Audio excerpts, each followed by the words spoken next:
ja teine asi, et mina olen õppekava juht Reili Argus ja minule lisaks on täna siin meie õppekava esimese aasta üliõpilane Nele Mikk.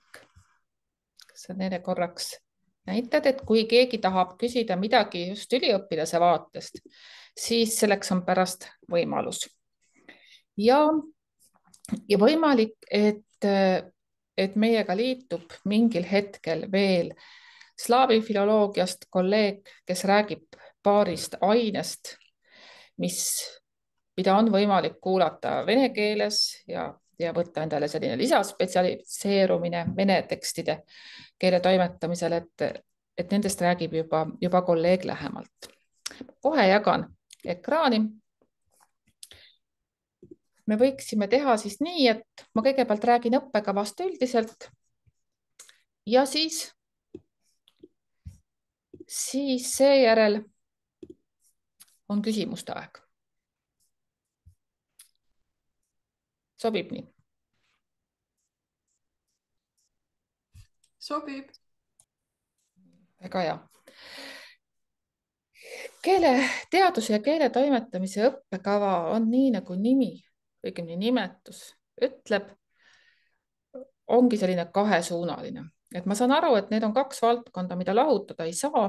Nad on seotud nii tihedalt. Me tahame, et toimetaja ei oleks pelgalt selline, kes oskaks õigekirja reegleid järgida ja keelest kui süsteemist tervikuna midagi ei teaks, vaid toimetaja peab teadma ka keeleteadusest, üht-teist vähemalt. Ja samamoodi on meil keeleteaduse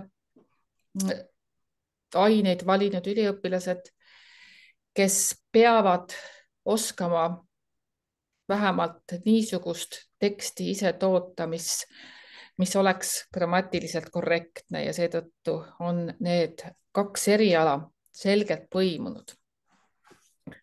Ja ülesehitus on teie ees. Meie õppekavad on Humanitaarteaduste Instituudis küllaltki standardiseeritud selles mõttes, et nad on ühesuguse struktuuriga erialati ja igas magistrikavas on üks üleülikooliline aine. Iga aine on 6 ainepunkti mahus, et võib-olla selleks, et saada mingit ettekujutust nendele, kes ei ole värskelt bakalaureusest tulnud, et üks ainepunkt tähendab 26-7 tundi umbkaudu üliõpilase tööd. Et muidugi need iga aine puhul ei ole nii täpselt mõõdetavad, aga sellise umbkaudse mahu annab see. Siis on eriala kõige suurem moodul, rakenduslingvistika, mis on siis 48 ainepunkti. Instituudi üldained, 2 ainet, need on paika pandud, need on kõikidele instituudi magistriõppe üliõpilastele kohustuslikud. Siis keelefilosoofia ja metodoloogiate aine, metodoloogiad ja meetodid humanitaarteadustes. Siis on eriala valikained, 3 ainet ja seal siis saab valida, kas inimene huvitub rohkem keele toimetamisest või huvitub ta rohkem keeleteadusest, vastavalt sellele oma komplekti saab ta kokku panna. Erialane võõrkeel on ka 6 punkti, nii et sellega soovitatakse siis süvendada selle võõrkeele oskust, mis on juba küllalt hea. No enamasti inimesed siiski süvendavad sellega inglise keele oskust, aga võib-olla ka mõni muu keel. Nii, vabaained, 6 ainepunkti. See on siis kogu Humanitaarteaduste Instituudi ainetest võib valida, mida iganes ja magistritöö on küllalt mahukas, 24 ainepunkti, nii et see on erialades magistriõppes üks mahukamaid üldse ja kohe räägin ka lähemalt, et mida selles magistritöös siis umbes eeldatakse. Aga nüüd nende plokkide või tükkide kaupa sellest õppekavast. Et üleülikooliline aine on meil projektõppeaine ja seda on nimetatud eluks, erialasid lõimivaks uuenduseks, kes on bakalaureuseõppest läbinud, teavad, milles see seisneb. Sellele tekib alternatiiv järgmisel aastal ka, et on võimalik midagi sarnast võtta, mitte päris elu, aga ühesõnaga töötatakse välja üks sarnase formaadiga, aga pisut teistsugune aine, aga põhimõtteliselt jääb see aine ikkagi selliseks, mis peaks tooma kokku eri erialade üliõpilased ja põhimõtteliselt tuleb siis selle projekti käigus siis midagi kas välja uurida või midagi teha. Et teemad on üsna erinevad ja tegevused. Siis rakenduslingvistika moodul on see, mis moodustab selle õppekava tuuma ja seal on nüüd need kõige tähtsamad ained. Selline aine nagu tekstianalüüs, grammatika ja sõnavara on aine, mis peab kokku tooma siis grammatika põhimõisted, leksikakihid tekstianalüüsiga. Ühesõnaga, kuna meie õppekava on avatud kava, mis tähendab seda, et bakalaureuseõppes ei pea olema all põhjaks mingit kindlat filoloogilist õppekava. Võib tulla õppima ka siis, kui bakalaureuse-kraad on matemaatikas näiteks, õigusteadustes, mis tahes erialal. Ja see tähendab seda, et osa grupist on alati sellised, kes grammatikaterminite mõistetega ei ole kuigivõrd kokku puutunud. Nii et see aine on siis sisuliselt selline tasandusaine ja mõnes mõttes on ta tasandusaine, mõnes mõttes on ta selline kokkuvõttev aine neile, kes on grammatikat varem õppinud. Aga selles aines siis viiakse need grammatika võib-olla pigem abstraktsed kontseptsioonid siis konkreetsete tekstide analüüsi sisse. Siis sotsiolingvistika ja mitmekeelsus on aine, mis koosneb, nagu öeldud, kahest osast, eks ole. Ja professor Veršik loeb seda ainet. Tegemist on siis sellise sotsiolingvistika sissejuhatava kursusega ja antakse ülevaade eri sotsiolingvistika suundadest, uurimisvaldkondadest ja mitmekeelsusega seotud uuringutest. Toimetamine on alusaine. See on üks selliseid ained, mis on kohustuslikuks enne, kui saab praktikale. Ühesõnaga, praktikale enne ei saa, kui toimetamine on positiivselt tehtud. Toimetamine on selline aine, kus me hakkame A-st B-st pihta, räägime toimetamise põhimõtetest, tasanditest, siis etappidest, alates näiteks teksti toimetamisvajaduse hindamisest kuni siis väljastusülevaatuseni välja, korrektor seal vahepeal.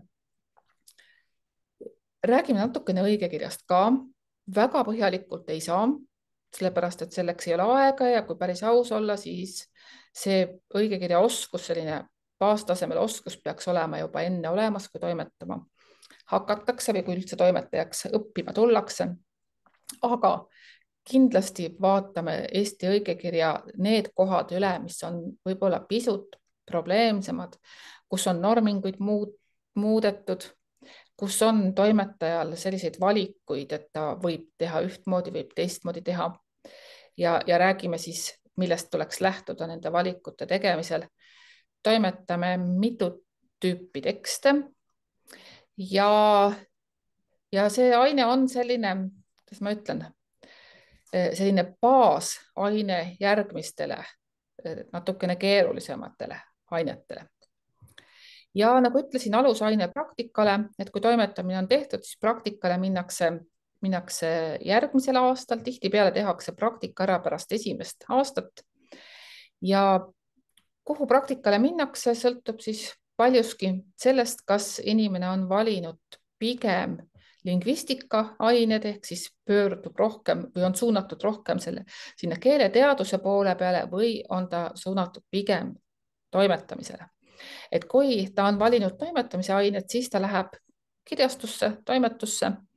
Paljud kirjastused ja toimetused tahavadki üliõpilasi just nimelt suvel. Näiteks Postimehes on käidud meil nii-öelda puhkuse asendajaks ja vahel on toimetamispraktika tehtud ka väiksemates asutustes, toimetatakse tegelikult väga eri tüüpi asutustes. Ütleme, kohalikus omavalitsuseski tihtipeale on ajalehetoimetaja ja temalgi on küllalt palju tööd, et pakkuda praktika kohta toimetajale. Nii et see on selline vabalt valitav koht, üliõpilased ise otsivad, kui jäävad hätta, siis meie suuname sellistesse kohtadesse, kust varem on tulnud positiivset tagasisidet. Need, kes suunduvad rohkem keeleteaduse poole, lingvistika poole, nemad on teinud praktika kas ülikoolis mõne projektirühma juures või siis Eesti Keele Instituudis vastavalt sellele, mis on huviala. Selles plokis on veel rakenduslingvistika magistriseminar, mis on siis ettevalmistus magistritöö kirjutamiseks. See on sügissemestril, teise aasta sügissemestril toimuv aine, mille käigus kirjutatakse valmis magistritöö 1 peatükk. Et siis oleks kergem kevadel edasi minna ja põhimõtteliselt räägitakse selles aines töö kirjutamise eri etappidest, räägitakse eetikast ja kõikidest sellistest asjadest, millest peab juba sellise teadustöö kirjutamisel üht-teist teadma. Keeleteaduse ainetest on selles plokis semantika ja pragmaatika ja keeleteaduse moodsad suunad. See keeleteaduse moodsad suunad on sellise laia pealkirjaga meelega. See tähendab seda, et selle aine sisu varieerub õige pisut ja õppejõudki varieeruvad aastati, et räägitakse sellest, mis tõesti uut toimub keeleteaduses ja iga õppejõud kujundab siis selle kursuse sisu vastavalt sellele, mis on tema enda huvivaldkonnad ja suunad. Ja siis on keelelis-kontseptuaalsed kategooriad ja nende rakendused. See on uus aine, mida me loeme praegu sellel semestril, alles töötame välja, kus minnakse üldisest kitsamale, vaadatakse üht keelelis-kontseptuaalset kategooriat, ütleme isik või eitus või modaalsus. Räägitakse sellest eri keeltes, jõutakse eesti keeleni ja siis sealtkaudu omakorda rakenduseni ehk vaadatakse, et kas selle konkreetse kategooriaga on eesti tekstides ka vahel mingeid probleeme. Ühesõnaga, iga loengu lõpus oleme proovinud teha väikse harjutuse. Nii, see on siis see kõige olulisem rakenduslingvistika moodul. Siis eriala valikained. Nüüd, kui inimene on otsustanud, et tema läheb sinna keeletoimetamise poole, keeletoimetamise suunas, siis on mõned ained, mis valmistavad teda ette selleks, et ta põhimõtteliselt oleks võimeline pärast lõpetamist ja natukest töötamist, mõningast praktikat tegema ka keeletoimetaja kutseeksami. Kui nüüd inimene on leidnud, et keele toimetamine on see, mida ta tahab edasi teha, siis talle on pakkuda sellised ained nagu kirjastamise alused ja kirjandusliku teksti toimetamine. Siis eri tekstiliikide toimetamine ja terminoloogia. Et kui kirjastamise aluste loengutes räägitakse kirjastamisprotsessist, käiakse ka trükikojas näiteks, siis eri tekstiliikide toimetamine jätkab sealt, kus toimetamises esimene kursus lõpetas. Ühesõnaga, minnakse siis eri tüüpi tekstide juurde, näiteks ajakirjandustekst, teadustekst, haldustekst ja vaadatakse siis ka terminoloogilisi üksikasju, mis on nende tekstitüüpidega seotud ja natukene räägitakse ka terminoloogiast üldiselt. Siis kindlalt sellised keeleteaduse suuna valinud üliõpilaste jaoks sobivad ained on psühho- ja neurolingvistika ja esimese ja teise keele omandamine. Need on siis kaks sellist ainet, mis sobiksid rohkem teoreetilisele lingvistile. Ja vahepeal siis kaks ainet, tõlkimise alused ja masintõlke järeltoimetamine ja tõlketööstuse tõlkeprojekti juhtimine sobivad nii ühe kui teise suuna üliõpilastele. Peab ütlema veel, et see spetsialiseerumine, kas keele toimetamine või lingvistika, toimub ka tegelikult magistriseminaris, sellepärast et magistriseminari ühe osana toimetavad keeletoimetaja suuna omad ühe pikema teksti, toimetavad, teevad analüüsi ja lingvistika suuna omadel on siis teine teema, et kas koostavad retsensiooni või mingisuguse ülevaate, et vastavalt sellele, mis on kellegi eelistused. Siis nüüd, et hoida seda kava nii lahtisena kui vähegi võimalik, siis meil on võimalus valida kaks ainet, niisugused, mille puhul võib spetsialiseeruda ka venekeelsete tekstide toimetamisele. Meil ei ole täna ühtegi slaavi kolleegi, praegu ma vaatan, vist ei ole, siis räägin ise natuke. Põhimõtteliselt, kui on inimene sellel õppekaval, aga tema esimene keel ei ole eesti keel, on vene keel. Meil on aegade jooksul mõned sellised üliõpilased olnud ja neil on siis võimalik tahtmise korral valida eestikeelse toimetamise asemel venekeelne toimetamine. On vastav aine, sama ainekoodiga, ühesõnaga tehniliselt täiesti selgelt välja töötatud protseduur ja seda sel aastal esimest korda, sellepärast et siiamaani oli meil õppekavas eraldi õppeaine või õppekava, slaavi filoloogia, aga seda sellest aastast või järgmisest enam ei ole, aga sealt õppekavast on nii-öelda koor riisutud ja need kaks head toimetamise ainet on siin pakutud meie toimetajatele välja, et eri tekstiliikide toimetamine on siis see teine aine, mida on võimalik läbida vene keeles. Siis, kes siis on meie üliõpilased? Et meie üliõpilased on hästi kirjud. Et meil on, kuidas ma ütlen, kogenud õppijaid on selgelt üle poole.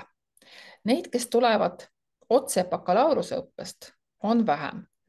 Et umbes 1/4 on neid, kes tulevad otse bakalaureusest.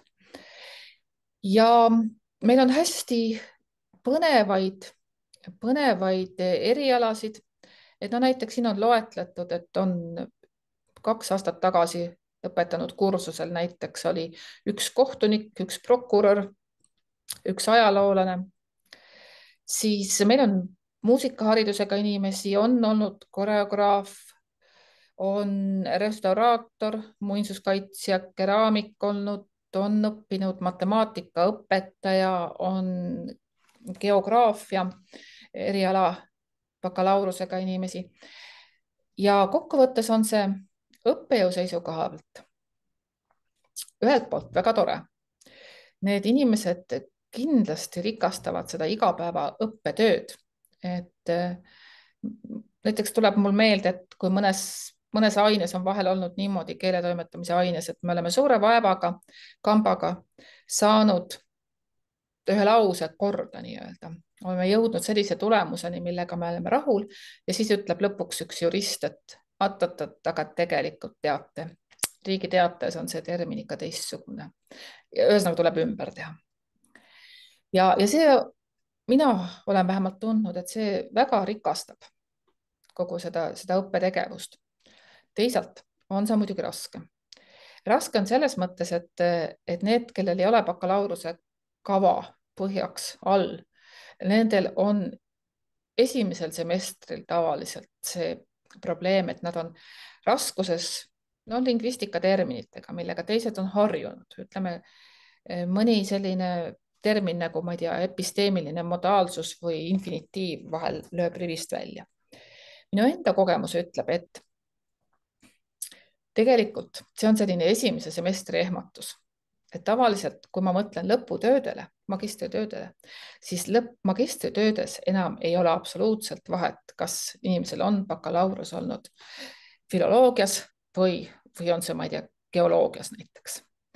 Et õpivõimelised inimesed suudavad mis tahes valdkonnas koduneda ja kirjutavad lõpuks väga häid töid. Et tuleb ikka meelde üks matemaatikaõpetaja, kellest sai keeletoimetaja, kes töötab edasi matemaatikaõpetajana, aga toimetab näiteks kõrgkooli õpikute programmis reaalala õpikuid ja väga hinnatud spetsialist. Mis neist vilistlastest saab? Et me oleme proovinud hakata kaardistama või koguma andmeid nende vilistlaste kohta, kes meil kuskil ilmas laiali on, sest alatihti tuleb ette selliseid situatsioone, kus ma loen kuskil toimetaja või keeletoimetaja nime ja mõtlen, et oi, näed, jälle meie inimene. Aga me ei ole lihtsalt teinud sellist andmebaasi või korralikku statistikat, et kuhu keegi on läinud. Aga näha on meie lõpetajaid päris palju kirjastustes, eri toimetustes, aga riigiasutustes samamoodi. On Keeleametis, on Riigikogu büroos, on Riigikantseleis, et ministeeriumites ka. Siis lingvistika suuna valinutest töötavad paljud kas teadusasutustes või siis ülikoolides, Tartus samamoodi, või siis keelepoliitika vallas, näiteks ministeeriumis, kujundades siis keelepoliitilisi otsuseid.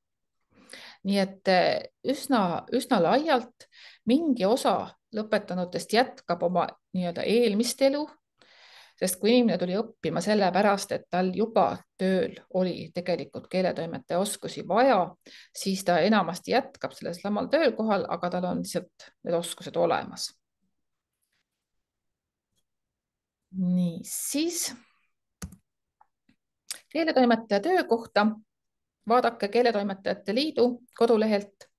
Nii et Eesti Keeletoimetajate Liit on aktiivne organisatsioon paljude liikmetega, võtab ka noorliikmeid ja olen ikka öelnud, et juhul kui toimetamise aine on läbitud vähemalt C peale, siis olen nõus mina kirjutama toetusavaldusele alla, et astuda Keeletoimetajate Liidu liikmeks.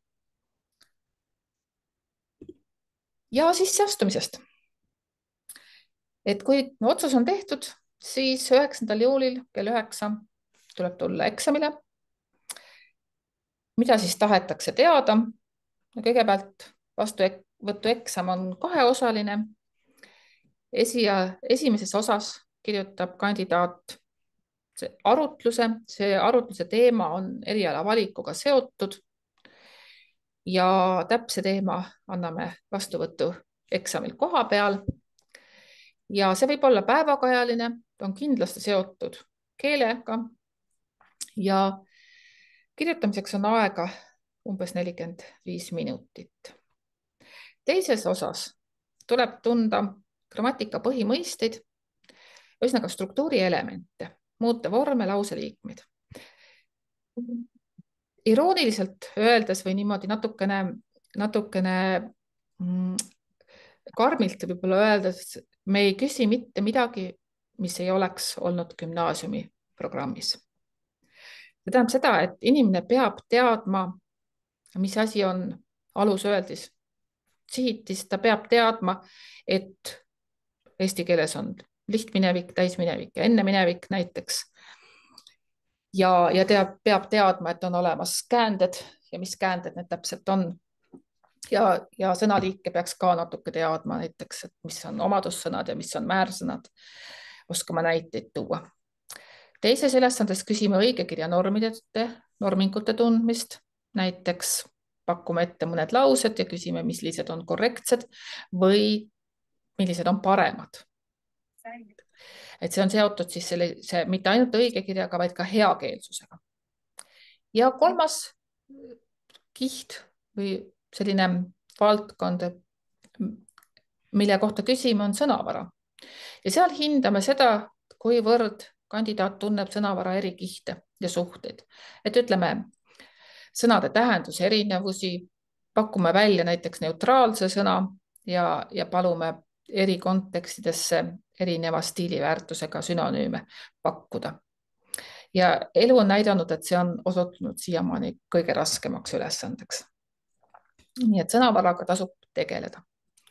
Ja osakaalud on siis nii, et kirjaliku arvutluse eest saab kandidaat 40% punktidest ja ülejäänud kirjalikud 3 kirjalikku ülesannet siis annavad igaüks 20% juurde. Nii, ja minul ongi kõik. Nüüd on küsimuste aeg. Et kas on midagi, mida ma ei taibanud rääkida, mida oleksin võinud rääkida, mis veel huvitaks?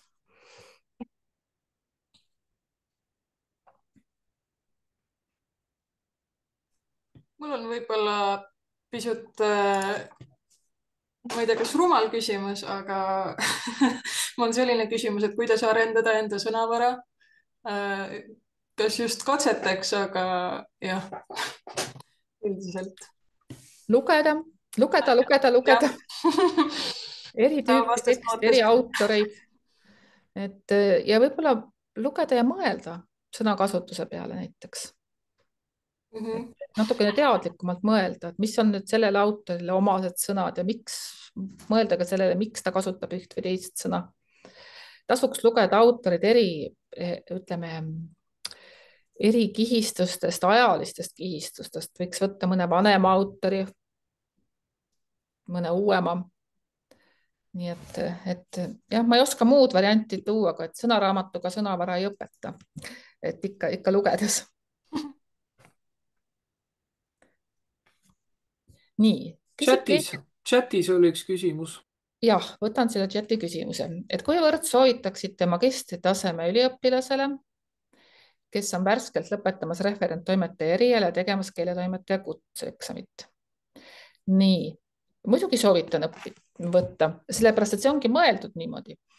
Et kui bakalaureuse läbitakse referenttoimetaja eriala ploki ained, siis see ei tähenda seda, et see üliõpilane peaks kindlasti magistriastmes läbima tavalise keeletoimetamise aine. Ühesõnaga, mida kardetakse vahel, et äkki on samad ained ja samad õppejõud? No võib-olla, et on samad õppejõud. Päris kindel ei ole. Meil on palju uusi inimesi, võib-olla, et on erinevad õppejõud. Aga mida me oleme viimastel aastatel teinud, on see, et kui inimene tuleb otse vahetult, on aasta-2 tagasi või samal aastal lõpetanud Eesti filoloogia või siis võtnud kõrval erialana referenttoimetaja eriala, siis me ühes aines, mille nimi on toimetamine, me ühes aines ei lase tal käia niimoodi iga päev loengus, nii nagu need teised. Et ühesõnaga, siis ta teeb selle aine individuaalprogrammi järgi ja toimetab iseseisvalt eri tüüpi tekste, õppejõud tegeleb temaga iseseisvalt, annab tagasiside igale tekstile. Nii et korduvust ei ole sisse kirjutatud kavva ja tegelikult ka bakalaureuse astmega paraku bakalaureuse haridusega väga ikkagi teadmisi nii palju ei saa, et nüüd päris selles valdkonnas töötada. Keegi küsib, et kas mõlemal suunal kirjutatakse magistritöö. Jah, mõlemal suunal kirjutatakse magistritöö. Et me eeldame, et meie keeletoimetajad on ka võimelised kirjutama uurimuse. Ja magistritöö kirjutajatest keeletoimetajad on täpselt sama head töökirjutajad nagu keeleteaduse omad. Et kuidagi ei saa pidada neid mingit pidi nõrgemaks. Et kindlasti mitte. Ja teemadki neil, kes magistris keeletoimetaja poole on valinud, on ikka seotud keelega. Küsib Õnne, et kuidas sessioonõppe toimub, et kas loengud on iga kuu ja kui tihti? Ei, loengud on iga nädal. Ja selle kohta oskab meil üliõpilane öelda vist kõige paremini. Et viimane semester 4 on lõputöö tegemine, siis on vist heal juhul ainult 1 aine, aga esimesed 3 on siis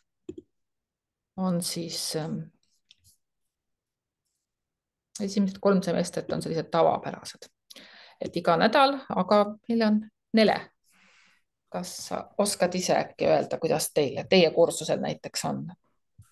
ja ma sain ka sellise üllatuse osaliseks, arvasin, et süsteem on sama, mis Tartu Ülikoolis, aga vaat kus lops, et hoopis iga nädal ja kolmapäevast reedeni on mul näiteks loengud. Tüüpiliselt nad kuidagi jaotuvad neljapäevale ja reedele ja sinu valikaine või eluaine võib sattuda kolmapäevale. Nii et neljapäeva ja reede puhul tuleks arvestada terve päevaga. Nii et nädala lõpu tsükkel on meil selline.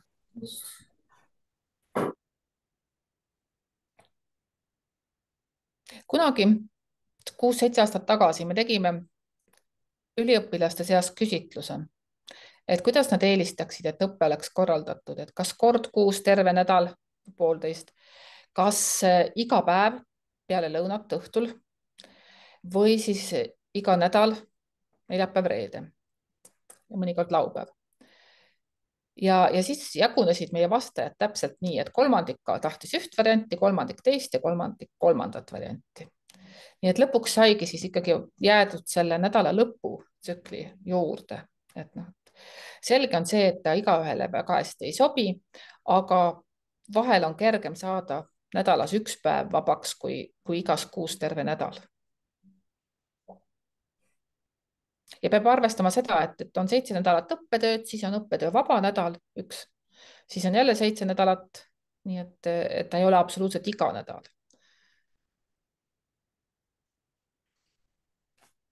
Kas on veel küsida? Mul on ka mingi 7 küsimust suisa. Mm. Palju igal aastal vastu võetakse selle eriala peale inimesi? Mul ei ole täpselt teada, kas 14 või 15. Minu teada oli vist oli 14 inimest. See on statistika või see on piirarv? Piirarv. Okei. Siis küsimus, keegi vahepeal luges, kas vist, mitte nüüd sellel õppeaastal, aga inglise ja eesti või siis laiemalt Indo-Euroopa, soome-ugri keelte põhimõttelisi erinevusi, et kes see oli, kas see oli Meryl Schmidt või ega midagi sellist plaanis ei ole? Ei, sel aastal, mis nüüd tulemas on, küll ei ole. Ja ma ei tea, et oleks loetud viimase 5 aasta jooksul. Äkki Tartus ikkagi. Okei, võimalik. Siis kui jäigalt nii-öelda ühe kursuse keskne ta on, et kui peaks tekkima tahtmine vahepeal akadeemilisele minna, järgmisele kursusele maanduda, juhtub midagi, ei juhtu midagi, on alasid, kus juhtub näiteks jah, kunst ja mõned veel. Ei, üldiselt ei juhtu midagi. Tavaliselt on see tagasitulek üsna valutu, et ikka inimesed jätavad vahepeal midagi vahele ja et ma ei tea, siin meil midagi hapuks nüüd küll ei lähe sellepärast. Okei. Valikainete slaid, seal olid sinised, rohelised, kui siin jah, värv ei peta üle interneti ja siis olid keskel mustad. Et kas see on absoluutne valik, et mis siis, kui tahaks valikaineid hoopis sinist ja rohelist mõlemat, aga musta keskel mitte ühel või teisel põhjusel? Võib ka nii. Et võib ka nii võtta, et need valikained on lihtsalt nii, et tuleb võtta 18 punkti. Ja see, mida siis inimene võtab, see sõltub tema intellektuaalsetest huvidest. Arusaadud. Ja see roheline ja sinine on see, et mida me soovitame. Et kui inimene tahab keeletoimetamise poole minna, siis pigem soovitaks, ma ei mäleta, rohelised olid need vist ja nii edasi. Okei. Siis niinimetatud eksam, eriti 45-minutiline arutlus arvutiga või käsikirjaliselt? Käsikirjaliselt. Okei. Me ei suuda kontrollida, et ai valmis ei kirjuta kellelgi seda. See on seisuse küsimus. Sisseastujate keskmine protsent, sisseastumisel keskmine nii-öelda õnnestumise protsent 100-st. Seda on hästi keeruline öelda, sellepärast et see konkurss on meil olnud ühele kohale üsna erinev aastate lõikes, et oli väga stabiilselt umbes 4,8 kuni 5 inimest kohale. see läks väiksemaks 2 aastat tagasi, kui tuli keeletoimetamise mikrokraadi võimalus.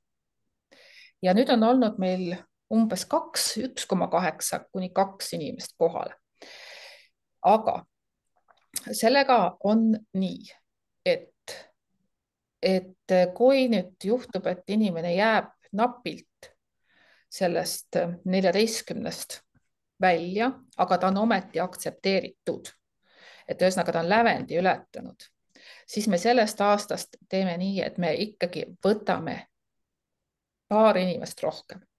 Selle varuga, et iga aastal on 1-2, vahel 3 inimest, kes otsustavad umbes 2 päeva enne viimast päeva, et nad ikkagi ei tule õppima.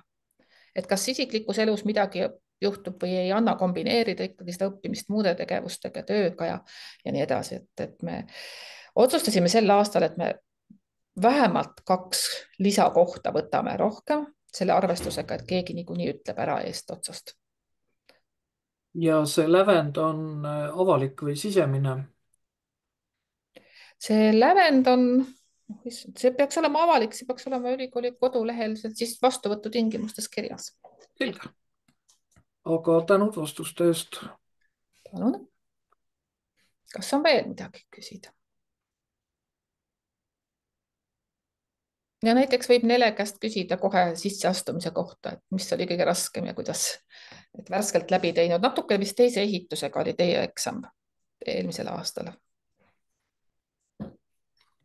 Jah, ma küsiks veel ühe küsimuse, et just selle arutluse kohta, et mida seal hinnatakse või kas selleks saab ka kuidagi valmistuda? Keeruline öelda, kas valmistuda saab, eks ikka tuleb kirjutada lihtsalt ja keegi hea, kui keegi arvab midagi sellest, mida te olete kirjutanud. Et selle arutluse puhul me hindame sisu ja keelt. Et kuna tegemist on keele erialaga, siis me eraldi pool punkti mahust umbes läheb keele peale. Vaatame, kas inimene oskab teha loogilisi sujuvaid lauseid, mis on osutunud kõige keerulisemaks, tuleb välja. Kiputakse üsna kantseliitlikus tekstis kirjutama tihti. Siis kas inimese tekstis ei ole selliseid labaseid kirjavigu, ütleme õige kirjavigu. Ja sisu poolest mingi osa sellest sisu hindest moodustab see niinimetatud originaalsuse komponent. Et kuivõrd originaalne on see vastus, et ma olen ise aastaid vastuvõtukomisjonis olnud ja kui päris aus olla, siis tihti on niimoodi, et ütleme 40 arutlusest, mida sa loed, võib-olla 2 on uudseid mõtteid, ülejäänud on kõik see, mida me iga päev kuuleme enda ümbert. Nii et sellised nagu käibetõdede uuesti tootmine ei ole see, mida me ootame. Et ühesõnaga, vahel mulle tundub, et kiputakse lehvitama rukki lille ja sinimust valgega umbes niimoodi, et mina nüüd torman lahingusse ja hakkan eesti keelt kaitsma ja nii edasi, kuigi küsitud ei ole arutluse teemas üldse selle kohta midagi, aga see on selline loosung, mis kipub minema sisse.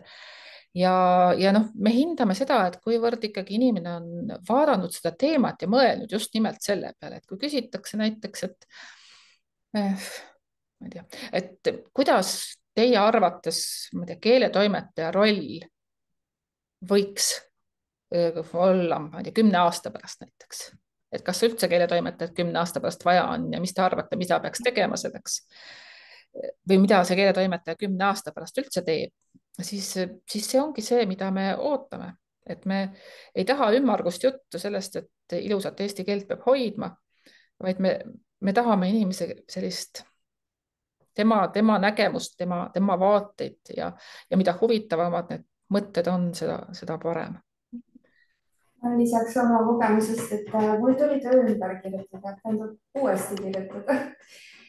Kuigi Reili alguses rõhutas 3 korda, lugege tööjuhendit ja vastake täpselt sellele küsimusele, mis esitati, siis mul tekkis sellega seos, millest tekkis teine seos ja ma arvasin, et see on eriti mahane asi, millest kirjutada. Ma hakkasin kirjutama Uku Masingu kirjutustest ja tema müstikast. Ja siis olin valmis juba rahul endaga ja siis vaatasin veel kord seda küsimust. Palun uut paberilt. Et jah, tasub ennast ohjeldada nagu, et sul on palju häid mõtteid, aga vasta ainult sellele, mis küsiti seekord. Seda kiputakse jah vahel tegema, et kirjutatakse mööda või inimene on oma peas vahel mõelnud välja selle asja, mida ta kirjutab ja siis talle tundub võib-olla, et see teema on see, aga tegelikult võib-olla ei ole.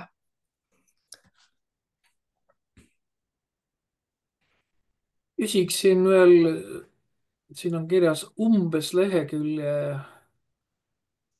pikkuse, et kummaga siis häda on, et kas lehekülg ei saa täis või vastupidi, grahvamaanid kirjutavad terve mapi täis või miks see orientiir?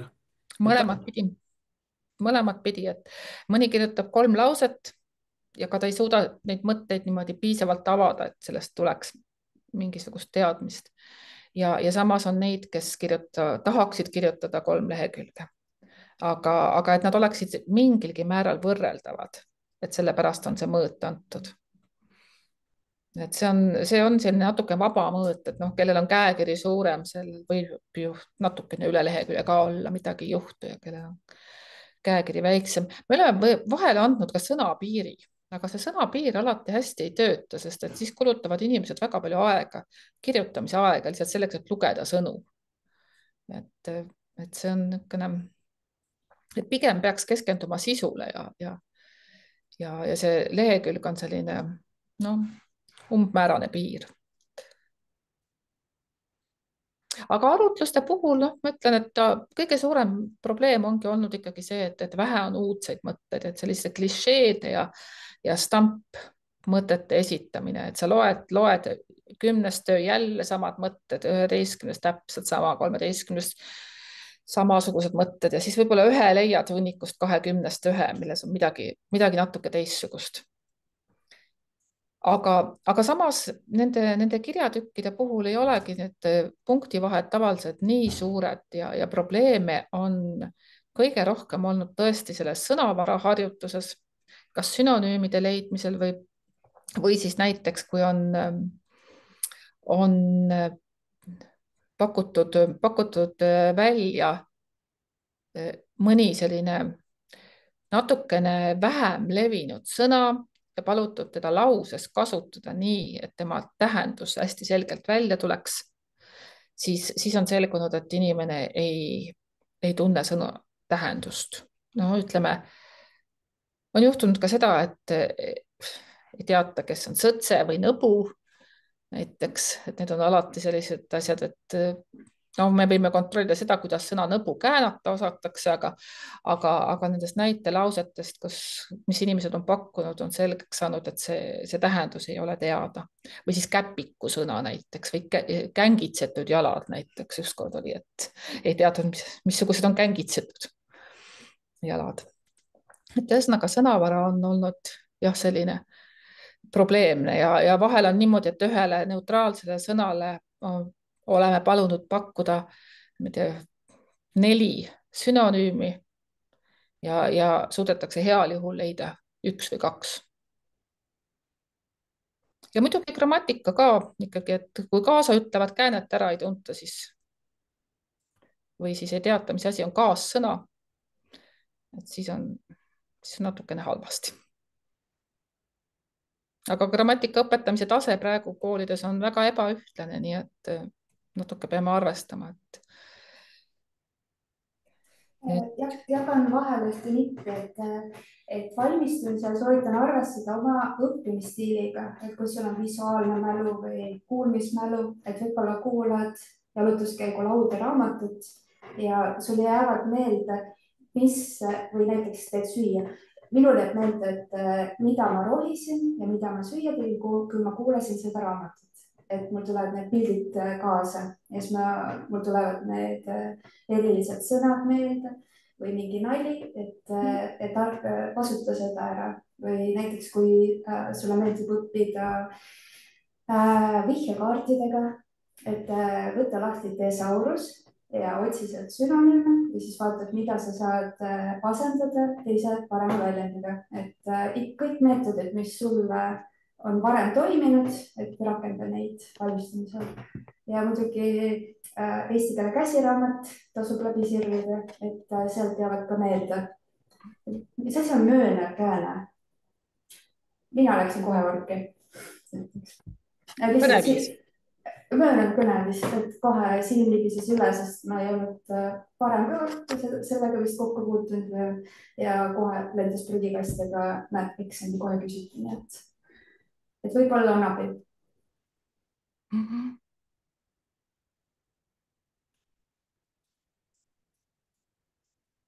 Ja kui on midagi veel küsida, siis alati võib minule kirjutada, ma olen õppekava kuraator, vastan nendele küsimustele, mis on seotud õppekava ülesehitusega, ainetega, kõikide selliste küsimustega, et minu meiliaadress on reili.argus@tlu.ee. Ülikooli aadress kodulehel on ka olemas.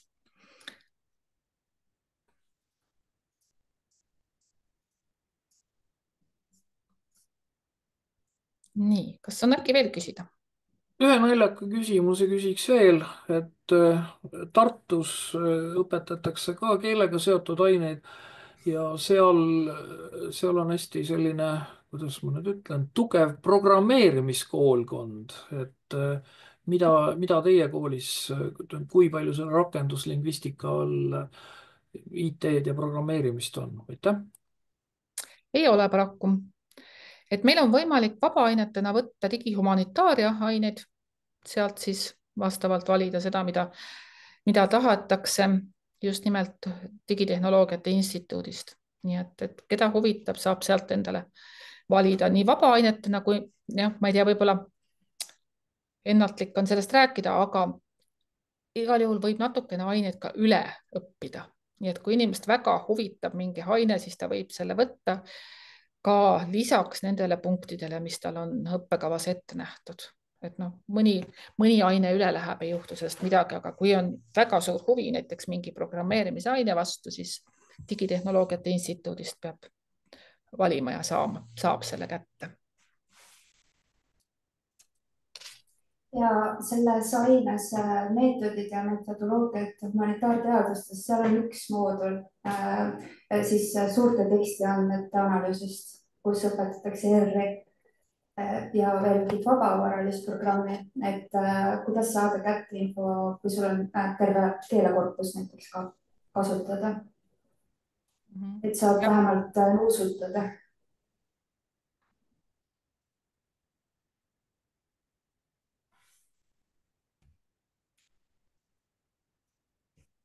Seekord me õppisime Pythonit üldse, R-i õppisin Tartus, aga ja põhimõtteliselt samad koodid. Et sul on näiteks kirjandusteosed terves korpuses ja tahad teada, et millal hakati kasutama mingit sõnavormi, siis programmiga. Väga hea tähelepanek lisandus. Nii, kas on veel küsida?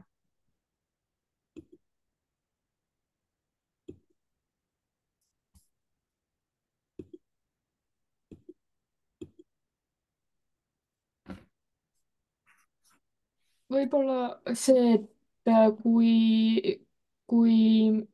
teha näiteks 2 erialale sisseastumiskatse ja noh, näiteks läbidagi mõlemad, siis kuidas toimib nagu see, et kumma sa lõpuks valid või kas te seda ka teate?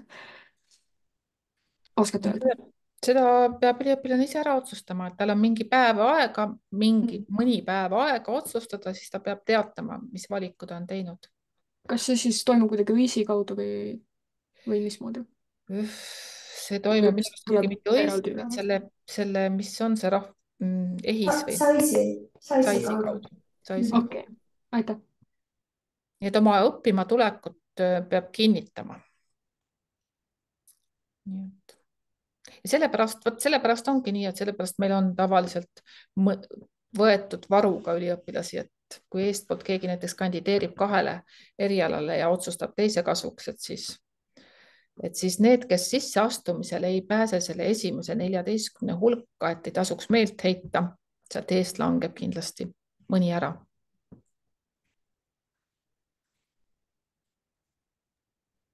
Küsiksin veel, kas Zoomi kasutatakse põhiliselt vestluseks sisseastujatega või sama küsimus teisiti, kas õppetöös kasutatakse Zoomi, Teamsi või veel midagi? Aitäh.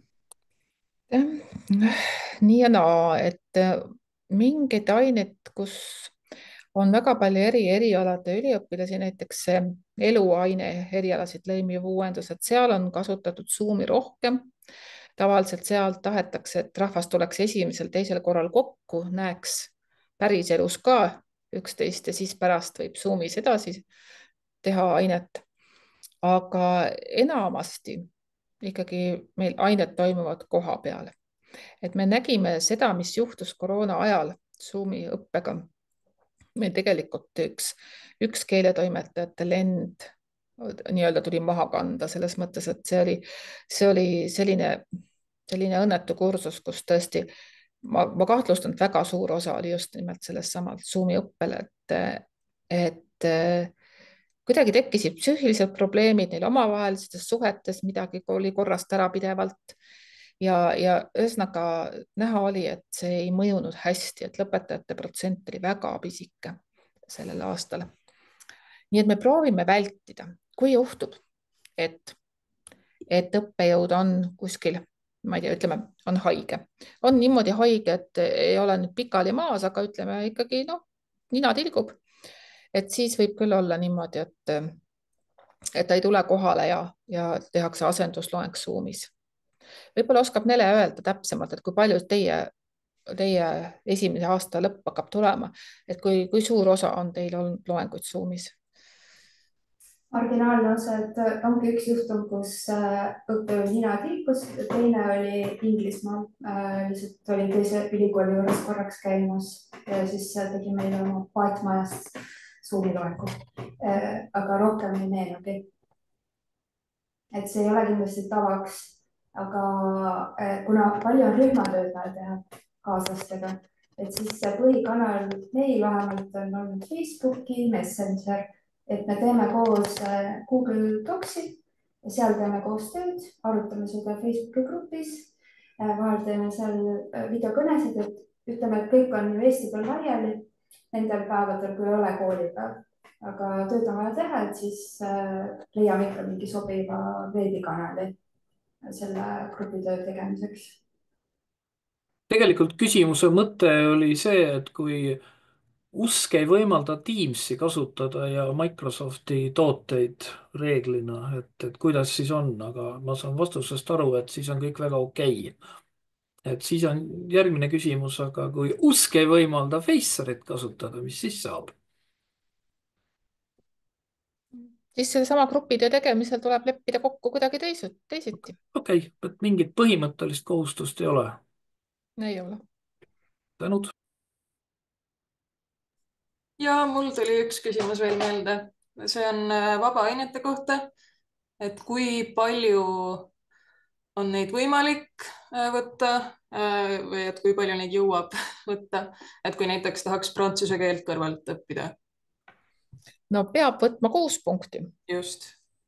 Aga no nagu ma ütlesin juba reeturlikult, et võib, et minu teada ei ole mitte kunagi esitatud ühelegi üliõpilasele lõpus avaldust või mingit arvet, et üle piiri läinud punktide kohta. Et pigem need piirid seab üliõpilase enda võimekus. Et 30 punkti semestris teha on suhteliselt palju, et ega see ei ole väga lihtne. Aga kui tunneb, et tõesti jaksab ja ütleme, keeleloengud on ju sellised, mida on 3 korda nädalas. Et sellega peab ka arvestama, et on suhteliselt palju auditoorset tööd. et siis peab vaatama lihtsalt seda, et iseennast üle ei koorma. nii et samas keeletoimetajal on jälle hästi kasulik osata keeli, et mida rohkem, seda parem ja mida rohkem kõrgel tasemel, seda parem. et kui anda valida, et kas võtta, ma ei tea, 3 keelt A1, A2 tasemel või siis ühte keelt ja minna sellega C tasemeni välja, siis ikka pigem viimane variant. aitäh.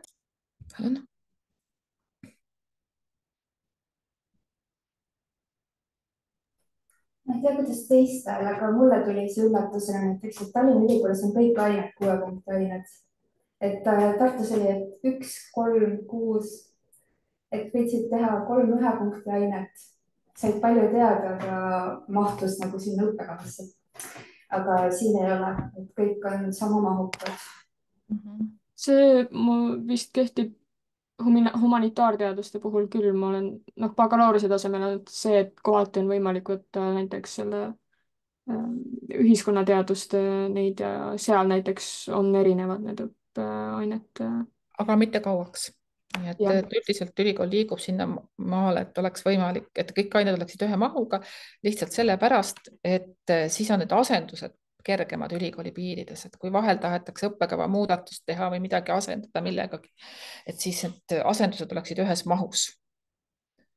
et selles mõttes on jah liigutud sinnapoole, et nad oleksid 6-punktised, et ma tean jah, et on ülikoole, kus on nad erinevad. ütleme, Tartu Ülikooli sees võivad olla väga erinevad punktimahud. humanitaarias võib olla isegi seal tõesti 1 punkti ained, aga arstiteadustes võib olla ka 24-punktised, 28-punktised, 30-punktine aine, terve semester 1 aine.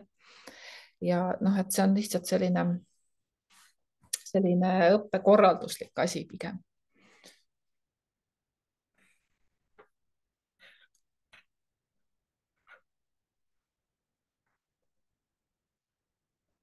aga see ei tähenda seda, et ühe 6 punkti aine sees ei oleks eri õppejõude, näiteks eri aine osaeksamid näiteks. et võib juhtuda niimoodi, et see on meil eriti just bakalaureuse, et eesti keele struktuuri sees on nii foneetika ühe õppejõuga 20% ainest, siis on morfoloogia on järgmise õppejõunuga ja siis viimane osa leksikoloogia on 3. õppejõuga. iga õppejõud lõpetab enda osaeksamiga ära ja siis arvutatakse tulemus kokku lõpuks. ja hästi palju on ka meil 2 õppejõu aineid, 2, isegi 3 ja seda soositakse üsna tugevalt.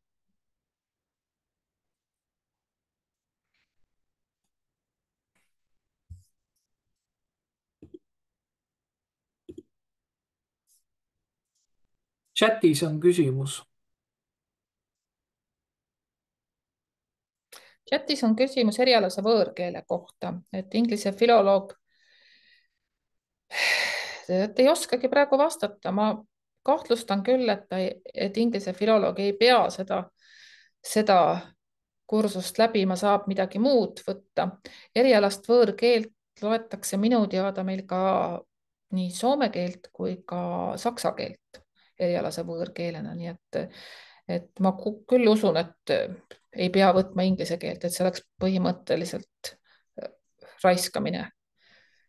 aga ma olen ka inglise filoloog ja mina võtan praegu akadeemilist inglise keelt. no arvad, et ma lähen lihtsalt kõlgutan jalga, et saan hõlpsalt läbi, aga akadeemiline inglise keel on üsna spetsiifiline, tuleb kasuks lõppude kirjutamisel, et ikka soovitan võtta. see on ka hea teadmine.